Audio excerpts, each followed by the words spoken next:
안녕하세요. CBS 아카데미 숲 황성주 박사의 성서 건강학 16번째 시간입니다.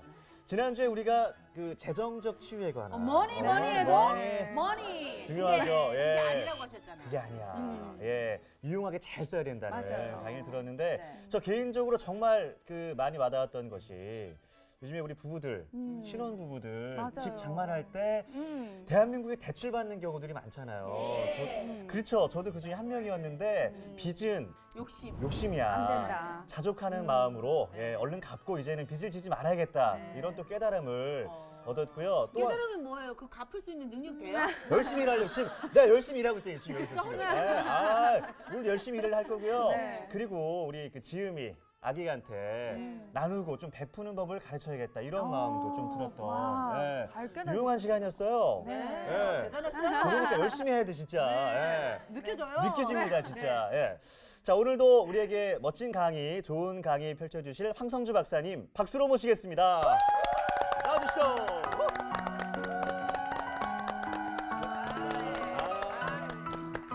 재정을 좀 상담해야 그러니까 재정 상담도 들어가고.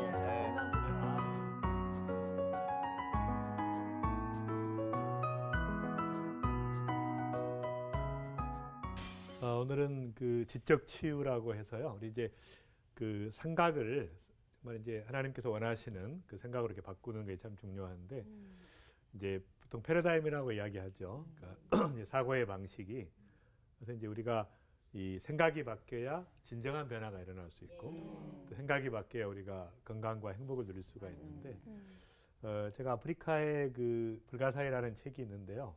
이분이 이제 그 헨리 루이스 게이트라는 분이 이제 쓰신 책인데 이 책에 보면은 우리가 이제 아프리카 그러면 일반적으로 이미지가 그 헐리우드 이미지가 있잖아요. 타장, 그다음에 이제 야생. NGO 이미지, 항상 그 굶어 죽고 막 이렇게 이제 그렇게만 생각이 되는데 사실은 이제 아프리카가 굉장히 그 지적인 그 보고였다는 것이에요. 이분 이야기는. 그래서 이 14세기에서 16세기 그 말리에 있던 그 팀북투라는 도시에 180개의 대학이 있었다는 것이죠. 아프리카 사람들이. 그리고 인구가 5만 명인데 그중에 절반이 아프리카 전역에서 온 교수와 학생들이 그 살았다는 겁니다. 그 도시에. 그리고 책과 황금과 소금이 같은 무게로 교환됐다고 해요. 와. 그 책이 굉장히 귀히 여기는 것이었고 그게 이제 개인의 안전과 정치적 자유와 도덕적인 순수와 외국인에 대한 배려, 학자들과 학생들에 대한 경의 등 그 세계 최고 수준의 지적 공동체가 있었다는 것입니다. 그래서 이제 우리가 이 지적인 영역에서 그 초월성과 합리성이라고 하는 이제 두 가지가 크리스찬에게는 다 중요하거든요. 그러니까 이제 많은 크리스찬들은 이 초월성을 확보한 다음에 이 합리성을 버립니다. 그러니까 하나님의 초자연적이고 능력을 이렇게 경험하고 난 다음에는 이제 이성적인 또 합리적인 삶을 포기하는 경우가 있는데 이것은 이제 굉장히 잘못된 것입니다. 그래서 이제 제가 흔히 그 기도냐 현대의학이냐 말하자면 이제 많은 그 분들이 고민을 해요. 그래서 이제 암에 걸렸는데 기도만 할 것이냐 현대의학으로 수술 받아야 될 거냐 너무 고민하는 거죠. 그래서 제가 그렇게 이야기합니다. 현대의학도 은혜로 주신 것이니까 치료 받으면서 기도해라. 둘 다. 이왕이면 그렇게 이야기를 해줍니다. 이제 많은 분들이 그 특별히 이제 믿음이 좋은 분들이 또 뜨거운 체험이 있는 분들이 또 암 치료를 거부하는 경우가 있어요. 또 기도원에만 있다가 오면 이제 대부분 10중에 8구는 굉장히 다 퍼져가지고 도저히 수술 못하는 경우가 되는 경우가 있습니다. 그래서 이제 제가 그렇게 이야기해요. 아무리 내가 은혜를 많이 받아도 여기에서 부산까지 걸어가는 것보다 비행기를 타고 가는 게 낫지. 우리는 내가 걸어가야 하나님 인도한다고 생각하는 거예요. 그게 아닌 것이죠. 그러니까 하나님께 주신 은혜들을 우리가 활용하는 것입니다. 그래서 성경에 보면 여호와를 경외하는 것이 지식의 근원이거늘. 그다음에 여호와를 경외하는 것이 지혜의 근본이요. 거룩하신 이를 아는 것이 명철이니라. 그러니까 하나님을 아는 사람은 어떻게 돼요? 더 지적인 사람이 되고 더 지혜로운 사람이 돼야 되는 거예요. 그래서 한 목사님이 이제 그런 얘기를 하시더라고요. 자기가 자기 교회 성도들에게 그 책을 읽혔대요. 좋은 책을 선정해서 일주일에 한 권씩 읽으라고 하고 그걸 지도를 했더니 6개월이 지나니까 우리 집사님들의 얼굴에 지성미가 넘치기 시작. 이제 우리가 하나님께서 주신 지성인데 크리스찬들은 이걸 활용하지 않고 이제 그냥 믿음 생활만 하는 것이 좋은 것으로 생각하는데 이 지적인 영역의 성장이 없으면 말하자면 그 어떤 성령의 역사하심이 우리의 지성을 새롭게 하는 또 지혜를 우리에게 공급하는 그런 역할이 있는데 그 통로를 막아버리는 것이죠. 우리는 이제 항상 하나님께 능력만 구하지 지혜를 구하지 않는 것이죠. 맨날 돌파하게 해달라고 하지 하나님께 지혜를 구해서 지적인 영역에서 우리가 하나님께 준비된 하나님이 어떤 걸 주셔도 받을 수 있는 이제 그런 그 지혜를 우리가 또 누리지 못하는 경우가 많이 있습니다. 그래서 사실은 그 집사 선정의 기준도 사도행전에 보면 형제들아 너희 가운데서 성령과 지혜가 충만하여 칭찬받는 사람 7을 택하라. 그러니까 집사를 선택할 때 성령 충만한 사람만 믿음이 좋은 사람만 택하면 안 된다는 거죠. 반드시 지혜가 충만해야 돼요. 왜냐하면 이 집사는 관리자이기 때문에 리더이기 때문에 성령과 지혜가 충만하고 칭찬받는 사람, 객관적으로 다른 사람들이 볼 때 이 사람이면 되겠다 이렇게 인정받는 사람을 택하라는 것이죠. 그래서 이 지혜가 굉장히 중요한 것입니다. 그래서 지난번에 한번 제가 소개한 것 같은데 요한 웨슬레가 사탄은 경건과 지성이 결혼하는 것을 가장 두려워한다. 그러니까 경건의 능력이 있는데 지적인 역량까지 갖추고 있으면 이제 양쪽을 쉽게 말하면 문물을 겸비하는 것이니까 영적인 싸움에서 우리가 승리할 수 있는 것이죠. 그래서 이제 성경에 보면 이런 말이 있어요. 범사에 헤아려 좋은 것을 취하라. 사실 이건 영어로 말하면 테스트 에브리싱이거든요. 범사에 헤아리라는 것. 그러니까 모든 것을 우리가 판단해 보라는 것입니다. 하나님이 주신 이 지성을 가지고 모든 걸 테스트 해보라는 거예요. 그 중에 좋은 것을 취하고 나쁜 것은 버리라는 것입니다. 그러니까 우리가 테스트 해보지 않으면 뭐가 좋은 것인지 모르는 거죠. 말하자면 너무 좋은 것들이 많은데 세상에서도 그런 것들에서 좋은 것을 취하라는 것이죠. 그래서 이제 빌립보서에도 보면은 내가 기도하노라 너희 사랑을 지식과 모든 총명으로 점점 더 풍성하게 하사.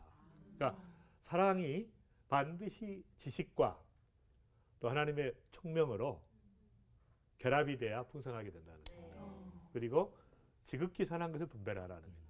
그러니까 분별력을 가지고 있어야 된다. 그래서 이렇게 지성은 배격해야 될 것이 아니라 크리스찬들이 하나님의 선물이기 때문에 잘 갖고 나가는 것이 중요하다는 것이죠. 이 C.S. 루이스라고 하는 분은요, 나냐 연대기라고 아이들이 많이 하신 분인데 옥스퍼드 대학과 이제 캠브리지 대학의 교수를 역임하신 분이에요. 그러니까 이분이 이제 변증학의 대가예요. 그러니까 수많은 사람들에게 하나님을 지성적으로 이해할 수 있도록 제시하신 분이죠. 그러니까 제가 아는 대부분의 지성인 크리스찬들은 이 C.S. 루이스의 책을 안 읽은 사람이 없어요. 말하자면 이 지적인 영역에서 수많은 의문들이 있는데 우리 보통 이제 덮어놓고 믿어라 그러잖아요. 너무 힘들죠. 덮어놓고 믿으면 안 되고 펴놓고 믿어야지. 그죠? 못 읽잖아. 덮어놓으면 읽을 수가 없죠. 그래서 이제 알고 믿어야 되니까. 그래서 우리의 어떤 지적인 장애가 되는 그 신앙의 요인들을 확실하게 제시하고 해결을 받고 믿어야지. 막연하게 믿는다는 것은 사실 이제 반드시 그 문제에 부딪히게 됩니다. 나중에. 그래서 이제 C.S. 루이스는 참 저도 이제 아침마다 이분이 쓴 책을 이렇게 묵상도 하고 그러는데 이제 어떤 지적인 영역에 있어서 그 수많은 문제 해답을 이제 주신 분이고요. 그다음에 이제 고통의 문제라고 이제 유명한 이분이 쓴 책이 있는데 거기 보면은 하나님께서 우리에게 고통이 없기를 원하지 아니하신다는 거예요.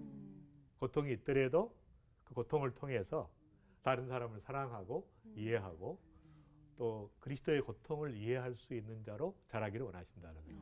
그러니까 우리는 이제 고통이 없기를 바라죠. 또 방어적으로 고통이 있으면 이제 피하고 싶고 그게 아니고 바로 그것을 통해서 우리가 하나님의 그 깊은 뜻이 우리의 고통을 허락하신 이유가 있다는 거예요. 그다음에 이제 이분이 또 그런 얘기를 했어요. 고통은 하나님의 메가폰이다. 그러니까 고통을 받는 순간에 하나님의 음성이 크게 들린다는 거예요. 보통 때는 잘 안 들리다가 메가폰이다. 이런 유명한 말도 했고 어쨌든 이제 그 이분을 통해서 수많은 사람들이 죽게 돌아오게 됐으니까 우리가 이제 그 레벨이 이렇게 있습니다. 그러니까 어느 계층에서 그 복음을 전하려면 사실은 그 계층의 사람이 해야 돼요. 맞아. 조폭들에게 복음을 전하려면 들어가야 조폭 돼. 예. 출신이 예. 은혜 받으신 분이 가서 네. 딱 그냥 그들의 한마디 언어로. 해가면서 예. 딱 해야 변화가 되는 거예요. 믿으라고. 무조건이 이거 뭐 이러면서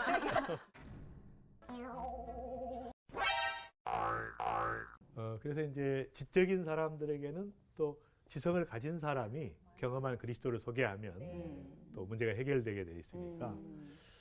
그다음에 이제 그 제가 또 만난 분 중에 이제 그 토레이 신부님이라고 우리나라 한국에 오셔서 거의 50년을 한국에서 보내신.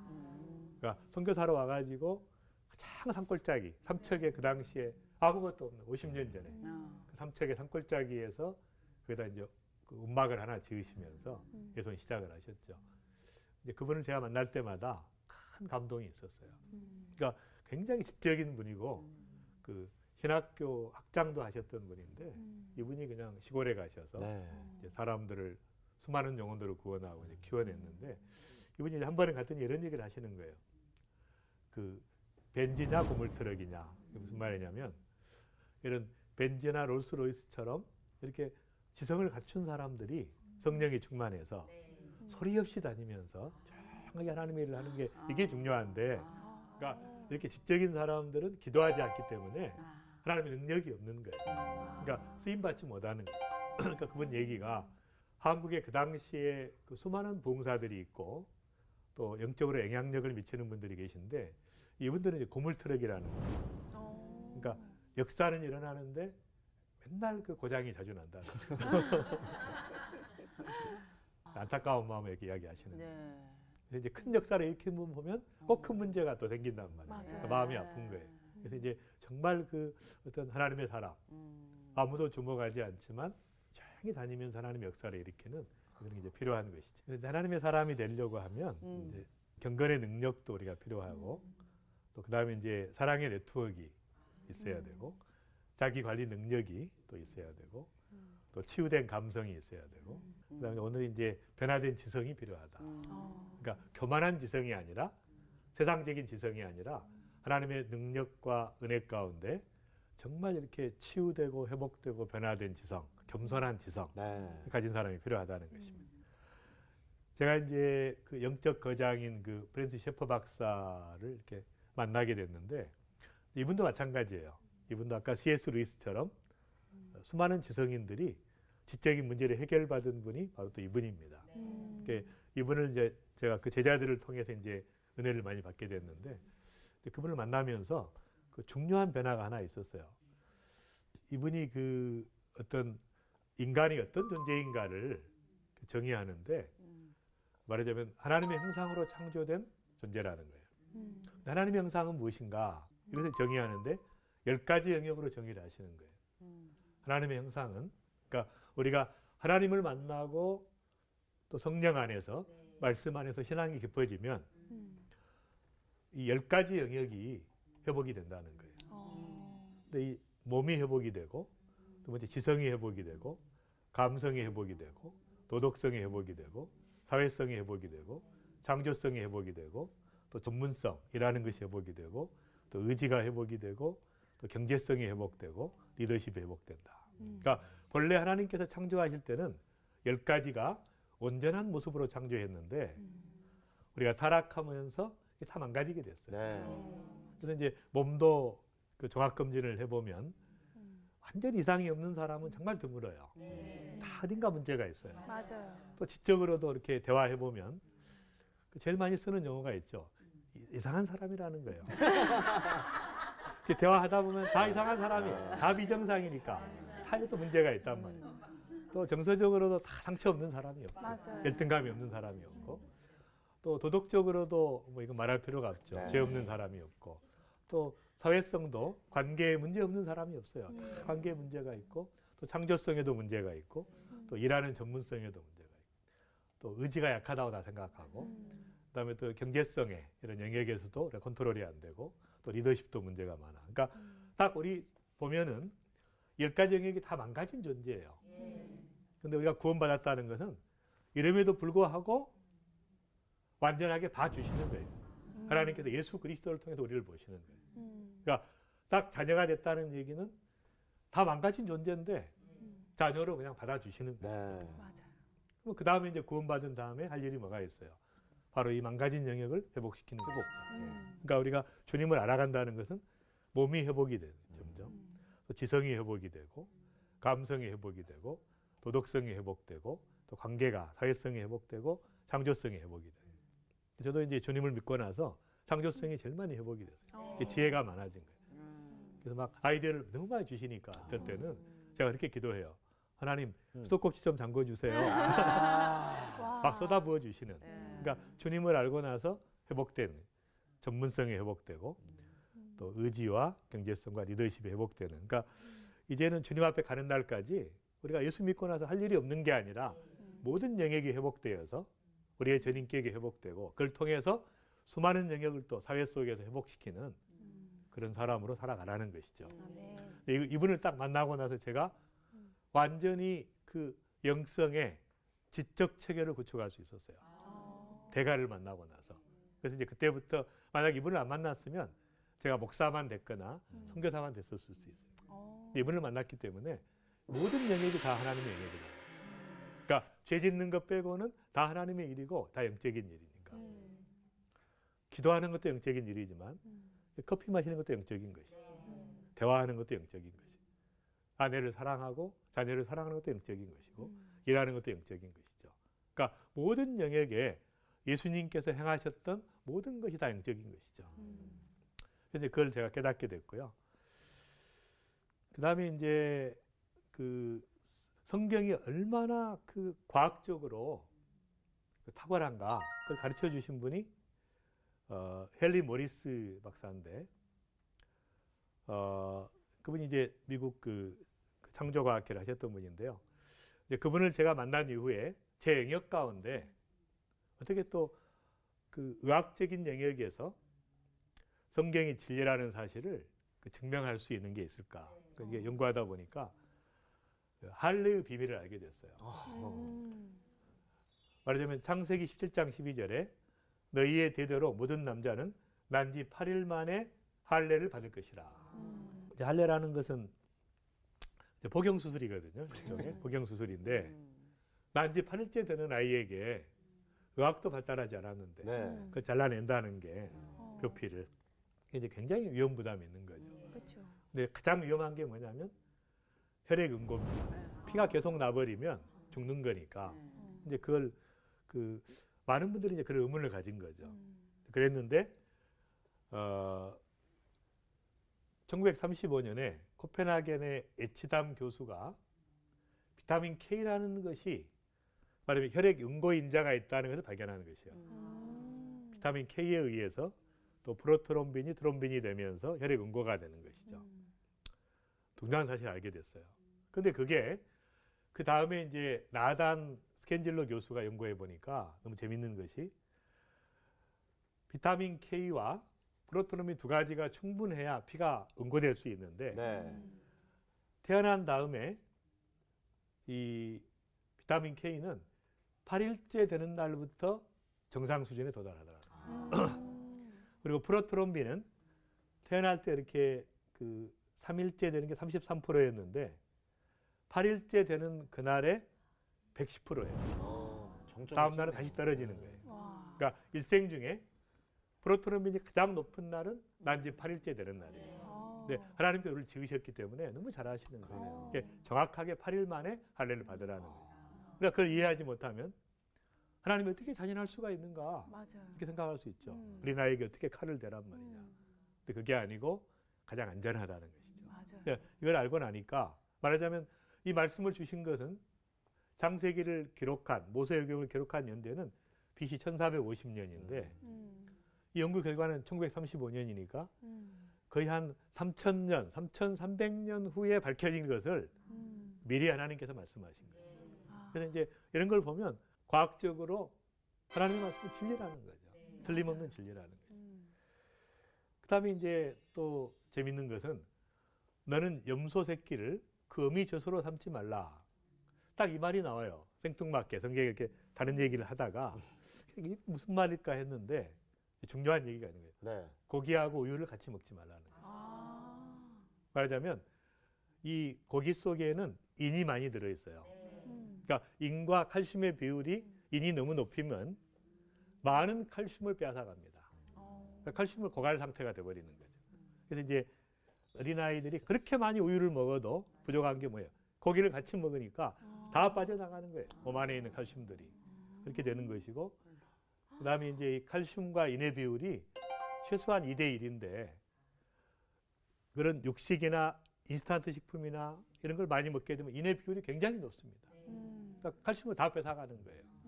그 다음에 나이 드신 분들도 마찬가지예요. 성인들을 대상으로 연구해 보니까 가톨릭 의대에서 말하자면 칼슘과 인의 비율이 2.5배 이상인 이 그룹들이 다 골다공증이 있더라는 거예요. 그러니까 남자들의 경우도 골다공증이 있더라는 거예요. 여자들은 말할 것도 없고. 그러니까 이런 그 성경에서 이야기하는 우유와 고기를 같이 먹는 경우에 엄청난 양의 칼슘이 빠져나간다. 하나님께 미리 아셨기 때문에. 그러네요. 그래서 저도 이제 이게 무슨 말인가 계속 그랬어요. 너무 신기해. 그런 의미가 있다는 것이죠. 그러니까 이제 성경은 틀림없는 진리라는 것이죠. 근데 이제 이걸 모르기 때문에 많은 아이들이 같이 먹는 거죠. 햄버거도 먹고 우유도 먹고 같이 네, 먹고 같이 다 먹고. 빠져나가요.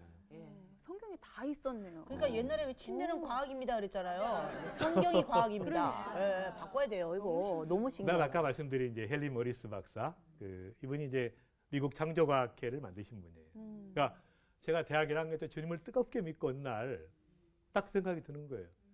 막 전도하고 그러다가 아니 내가 지금까지 진화론을 배웠는데 만약에 진화론이 맞다 그러면 내가 믿는 건 뭐냐? 딱 그 순간에 이제 의문이 생긴 거예요. 그래가지고 이제 제가 그 생명의 말씀사가 광화문에 있었어요. 막 달려가가지고 책을 찾았는데 하나님의 창조는 과학적 사실인가 이런 책이 있었어요. 이분이 쓴 책이. 딱 그걸 보니까 너무너무 시원하게. 그러니까 하나님의 창조가 훨씬 더 합리적이에요. 진화론을 믿으려면 너무 큰 믿음이 필요해요. 말도 안 되기 때문에. 딱 그 책을 읽고 제가 이제 확신을 가진 거죠. 아, 하나님 말씀이 사실이구나. 하나님의 창조가 정말 과학적인 것이다. 확신을 가지게 됐습니다. 이런 많은 책들이 있는데 원래 이과 분들이 굉장히 철두철미하거든요. 분석적이거나 제대로 된 데이터가 없으면 안 믿으시거든요. 근데 확실히 이렇게 지성적으로 쓰여 있는 책이 있어서 이렇게 많은 분들이 성경 오히려 더 믿게 네. 되는 근데 역사가 이제 그 일어나는 이분을 통해서 알게 된 것은 이분뿐 아니라 수천 명의 유명한 과학자들이 다 창조과학회 회원이라는 거예요. 수많은 과학자들이 아무리 연구를 해봐도 하나님의 창조가 사실이라는 것을 확신하고 있는 것이죠. 그걸 알게 됐고요. 그 다음에 이제 이 성경의 역사성에 대한 것인데요. 보시면 노아의 홍수의 기록을 보시면 너무너무 정확하죠. 만약에 이것을 어떤 소설이나 설화나 신화로 썼으면 정확하게 날짜까지 기록할 수 불가능하잖아요. 사실 소설을 쓰면서 정확하게 언제 홍수가 시작이 됐고 비가 그쳤고 아라랏산에 머물렀고 물이 그치고 이걸 정확하게 기록되어 있는 거예요. 그다음에 이제 많은 분들이 의문을 갖는 게 이제 나이가 많았잖아요. 창세기에 네. 평균 950세까지 살았으니까 이게 어떻게 된 일일까? 그것도 이제 연구를 해보니까 이게 지금의 그 홍수 이후의 그 지구입니다. 오존층이 있고 그다음에 홍수 이전에는 물층이 있었어요. 그러니까 창세기 때 궁창 아랫물과 인물로 나뉘었죠. 궁창이 이제 스카이거든요. 그러니까 하늘 위에 물층이 있었어요. 그러니까 히브리 말로 하늘이라는 말은 물이라는 뜻이에요. 저 물이다. 물층이 있었기 때문에. 근데 이게 어떤 차이가 있냐면 이 오존층이 물층이 있을 때는 더 두꺼워져요. 그다음에 더 중요한 것은 이 오존층이 이 물층이 같이 있을 때 이 경우에는 말하자면 이제 홍수 이전의 대기권을 보시면 물층이 있었기 때문에 이런 장파들은 원적외선이나 이런 가시광선은 들어올 수 있지만 해로운 광선들은 철저하게 차단이 된 것입니다. 이중 커튼이에요. 예, 예. 그러니까 오존층에 구멍이 뚫렸다는 얘기가 있었잖아요. 네. 온난화 현상이 촉진되고 지구가. 근데 오존층이 없으면 며칠 만에 노화 현상이 촉진됩니다. 금방 늙어버려요. 사람이. 그래서 우리가 이제 뭐 커버하고 이러는 거. 그래서 이제 이렇게 물이 있다가 노아의 홍수 때 이제 물이 없어지면서 이렇게 이제 오존층만 남게 된 것이죠. 야. 오존층도 얇아졌어요. 그래가지고 이 해로운 광선들이 들어오면서 네. 노화가 급속도로 촉진된 것이죠. 아. 근데 재밌는 것은 노아의 홍수를 기점으로 해서 일정하던 인간의 수명이 급격하게 감소하는데 와. 지수함수적으로 감소합니다. 근데 이 오존층이 물층이 없어지면서 감소하기 시작을 하는데 그게 지수함수적으로 감소해요. 그러니까 오존층이 점점 얇아지면서 수명이 점점 짧아진 거죠. 지금의 이제처럼 이렇게 된 거예요. 야. 근데 만약에 성경을 많은 사람이 믿게 하려고 그랬으면 이렇게 했을 거예요. 점을 하나 찍으면 돼요. 93.0세, 96.9세 이렇게 하면 많이 믿을 거 아니에요. 근데 절대 그렇게 안 했죠. 내가 이해할 수 없어도 사실이니까 절대로 손을 댈 수 없는 거죠. 있는 맞아요. 그대로. 절대 진리니까. 그래서 이제 인간의 이렇게 수명의 감소가 얼마나 과학적인 것인가를 우리가 알 수가 있는 것이죠. 그래서 이 성경은 절대 진리예요. 성경은 사실에 입각한 사상체계고 성경은 과학과 역사성에 있어서 한 건도 오류가 없어요. 지금까지. 어떤 사람도 오류가 있다고 밝혀낸 사람이 없습니다. 수많은 사람이 도전을 했지만 그다음에 성경은 총체적 진리예요. 단순히 어떤 믿음의 그 표본만이 아닙니다. 영적 기준이 아니에요. 그러니까 모든 영역에 건강과 가정생활과 부부생활과 역사관과 리더십과 모든 영역에 유일무이한 절대 진리라는 것이죠. 그다음에 무한한 흡수력을 가진 통합과학이고 세상의 학문은 부분적 진리예요. 성경은 총체적 진리입니다. 그러니까 말씀이 얼마나 중요한 것인가를 우리가 체험을 하는 것이 중요한. 인간도 성경만이 답을 줘요. 하나님의 형상대로 창조받았다는 말하자면 다른 데는 해답을 얻을 수가 없어요. 인간이 누구인가에 대해서 아무리 연구를 해도 그럼 인간은 아메바에서 왔냐, 무생물에서 왔냐 그렇게 생각하기 때문에 동물적인 행동을 하는 게 사람들이. 맞아요.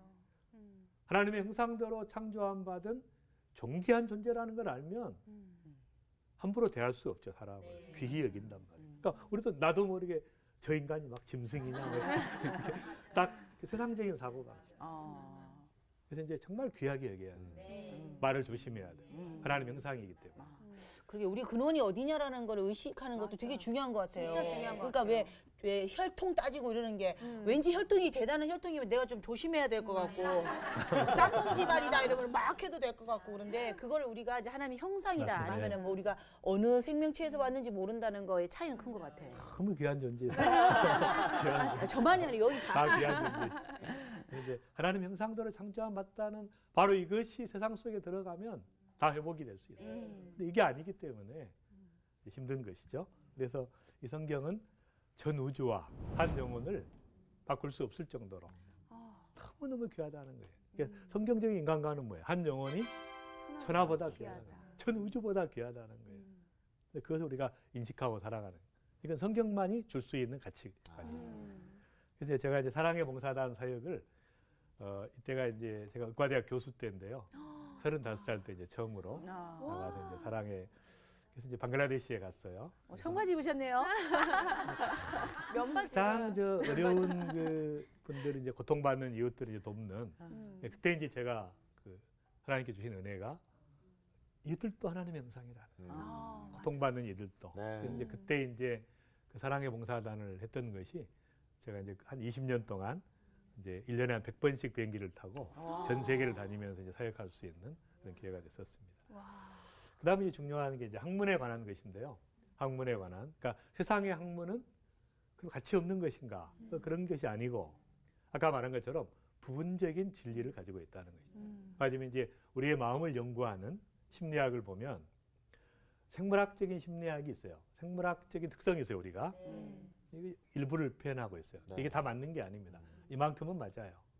그다음에 이제 행동주의 심리학이 있고 또 결정론적인, 기계론적인 그런 측면들이 또 인간의 심리가 있어요. 그것도 맞는 얘기예요. 그다음에 이렇게 인간을 이런 식으로 정의하다 보니까 여기서 반발해서 생긴 게 인본주의 심리학이에요. 인간을 정말 귀하다고 이렇게 하는데 또 인간을 너무 높인 거예요. 인간이 좋아하는 건 다 선이다 이렇게 돼버린 거죠. 그러다 이제 답답하니까 영적인 존재라는 걸 증명하기 위해서 초월 심리학이 나온 거예요. 그러면 이게 맞다고 추정하면 곤란하다는 거죠. 이 중에 부분적인 진리가 있고 부분적 진리가 있으니까 우리는 모든 학문적인 영역에서 하나님께서 원하시는 전체를 볼 수 있어야 돼요. 말하자면 통합적으로 보는 게 중요한 것이죠. 그래서 세상을 따라가는 것이 아니라 세상의 좋은 것들을 취하는 것이에요. 굉장히 어려운 강의인데 어려워져서 계속 어쨌든 이 성경이 진리라는 것이에요. 네. 그다음에 이제 역사관도 마찬가지예요. 세상 역사관은 뭐예요? 순환론적인 개념이에요. 그러니까 달력을 고쳐야 돼요. 1월부터 12월까지 왔다가 다시 오고, 그러니까 마치 계속 사는 것처럼 생각하는 거예요. 이건 성경적인 역사관이 아닙니다. 우리는 시작이 있고 끝이 있는 거예요. 네. 반드시 마지막 날 심판이 있고 시작이 있고 끝이 있기 때문에 정말 우리는 시간이 귀한 것이에요. 계속 돌아가는 게 아닙니다. 매일매일 새로운 날인 거죠. 네. 그러니까 그런 의미에서 정말 준엄한 삶을 살아야 돼요. 한 번밖에 없는 생애를 어떻게 살아야 될 것인가. 그래서 하나님 앞에 책임 있는 인생을 살아가는. 다시는 주어지지 않아요. 네. 우리가 천국을 가겠지만 천국에 있는 사람이 제일 부러워하는 게 여러분입니다. 그분이 딱 가보니까 진짜 천국이 있는데 잘 살았어야 되는데 그분들은 기회가 없는데 여러분 이제 기회가 아직 있는 거죠. 축복이죠. 네. 그다음에 이제 건강에 관한 것도 제가 연구하다 보니까 최고의 건강의 비결은 뭐예요? 감사하는 것이에요. 감사하는 사람은 건강할 수밖에 없어. 그래서 뭐 식생활도 있고 여러 가지 이유가 있지만 그래서 이제 이런 감사의 삶을 통해서 전인적으로 회복되는 그 성경만이 줄 수 있는 것이죠. 우리에게. 하나님께서 왜 범사에 감사라고 했는가? 행복해지니까, 건강해지니까. 그래서 이제 감사일지를 잘 쓰고 계시죠? 매일 쓰시고, 한 줄이라도 쓰시고, 꼭 감사합니다로 마무리하시면서 범사에 감사하라고 하는 하나님의 깊은 뜻이 있어요. 왜 안 되는 걸 막 하라고 하시는가? 그게 아니에요. 바로 믿음으로 실천하다 보면 놀라운 변화가 있게 돼요. 그래서 이제 수많은 분들이 저한테 연락이 와요. 감사를 실천한 다음에 이렇게 바뀌었다고. 그래서 한 교회에서 또 한 분이 연락이 와요. 장로님이 굉장히 힘드신 분인데 원로 장로님이신데 화를 잘 내시는 분인데 딱 이거 실천하고부터 딱 사라졌대요. 참 감사 5가지 쓰시다 보니까 다 참게 되고 또 감사하게 되고. 그래서 이제 핵심은 이 성경이 정말 중요하다는 거예요. 하나님의 말씀이 정말 진리라는 것이에요. 그래서 저는 너무 안타까운 거예요. 많은 분들이 그냥 이렇게 신앙생활, 종교생활의 방편으로만 생각하고 들고만 다니고 그러지 여기 있는 살아있는 말씀을 내가 경험해서 그 진리를 체험하고 이 진리를 입증하면서 수많은 사람들에게 또 주님의 사랑을 전해주는 이제 그런 것이 이제 안타까운 거죠. 그래서 사람이 떡으로만 살 것이 아니요 하나님의 입에서 나오는 모든 말씀으로 살 것이니라. 그러니까 말씀은 뭐예요? 하나님의 입에서 나온단 말이에요. 입에서 막 그 섬광처럼 나오는 말씀, 그 살아있는 말씀으로 살 것이니라. 그래서 사실은 이 성경을 통해서 수많은 영역이 바뀌었습니다. 그래서 이제 인간이 귀하게 되고 성적인 도덕이 확립이 되고 여성이 귀하게 되고 또 어떤 그 자비의 정신, 궁율 사역이 시작되고 병원이 시작되고 또 노동과 또 경제적인 회복이 일어났고 또 과학이 발달하고 자유가 확장되고 정의가 생기고 노예가 폐지되고 이런 식으로 하나님의 말씀이 들어가면서 수많은 영역이 바뀌는 거예요. 만약에 제 생애에도 마찬가지죠. 하나님의 말씀이 들어왔기 때문에 제가 하나님을 모를 때하고 생각하면 비교할 수 없는 풍성한 삶을 누리고 있습니다. 그 정말 너무 정말 이렇게 싹싹 들어오게끔 왜 이렇게 조용해요? 지성이 나오니까 안 놓치려고 지금 잘 듣고 있어요. 좋은 거 아니죠? 잘 듣고 있어요. 그래서 이제 그 유대인들은 그때 말씀드린 것처럼 아버지가 성경을 가르치게 돼요. 어려서부터 계속 이렇게 아이들 깔아안고 성경을 가르치면서 왜냐하면 말씀이 살아있는 말씀이 아이들의 삶을 바꾸니까 계속 말씀을 가르치는 그러니까 이게 축복이죠. 말씀을 가르치니까 내가 살 수밖에 없어 말씀대로. 그런 하나님께서 그런 환경으로 몰아가신 것입니다. 근데 이제 왜 그 기본적으로 지성을 무시하게 됐냐면은 성경을 잘못 해석했어요. 그러니까 성령의 능력을 의존하라는 것이 이걸 무시하라는 얘기가 아니거든요. 인간적인 자랑이나 인간적인 방법으로 하는 그것을 하지 말라는 것이지 하나님이 주신 지성을 무시하라는 게 아니죠. 그러니까 지성을 무시했기 때문에 학문과 과학을 경시하고 신앙과 지성을 대립관계로 보고 비합리성을 강조하게 되는 것이에요. 그다음에 두 번째는 경건주의와 성령운동의 영향입니다. 그러니까 경건주의와 성령운동이 굉장히 좋은 게 많은데 약점이 있어요. 영성 지상주의로 가다 보니까 정말 우리의 중요한 지성을 무시하게 됐고, 세 번째는 이제 죽은 전통이죠. 너무 죽은 전통을 강조하다 보니까 말하자면 예수의 영혼에 바벨론 사람의 두뇌를 가졌다. 그러니까 영적으로는 맞는데 사는 걸 보면, 생각하는 걸 보면 똑같아, 세상 사람하고. 네 번째는 세속문화의 영향과 문화적 신비주의, 감성주의.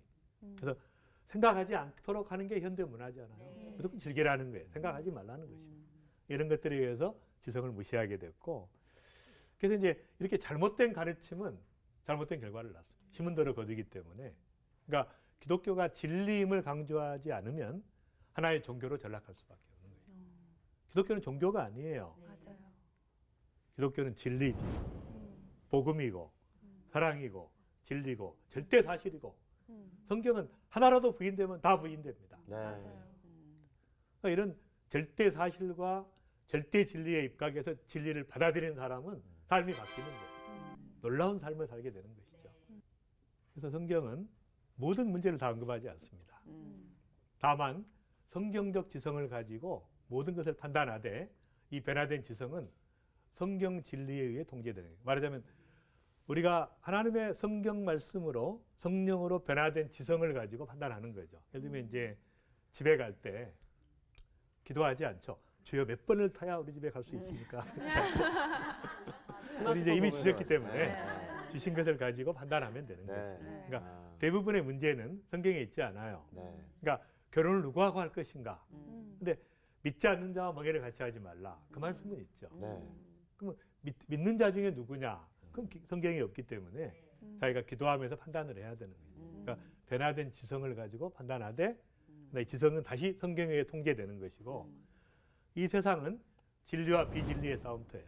그러니까 우리는 진리를 가진 사람으로 삶의 전 영역을 성경적인 지성을 가지고 바라보는 것이죠. 계속 그걸 우리가 갈고 닦아야 돼요. 그리고 정면 대결을 해야 돼요. 비진리가 판치고 있는데 진리가 입을 닫고 있으면 안 되는 거죠. 그래서 이제 성경적인 세계관이라는 건 뭐냐면 성경적인 원리로 세계를 바라보고 해석하는 것이다. 우리는 누구나 세상을 판단하는, 평가하는 보이지 않는 저울을 가지고 있어요. 이 해석의 기준을 세계관이라고 하는데, 이 세계관이 성경 말씀에 푹 젖어질 때까지 우리는 세상 기준에 의해 살 수밖에 없는 것이죠.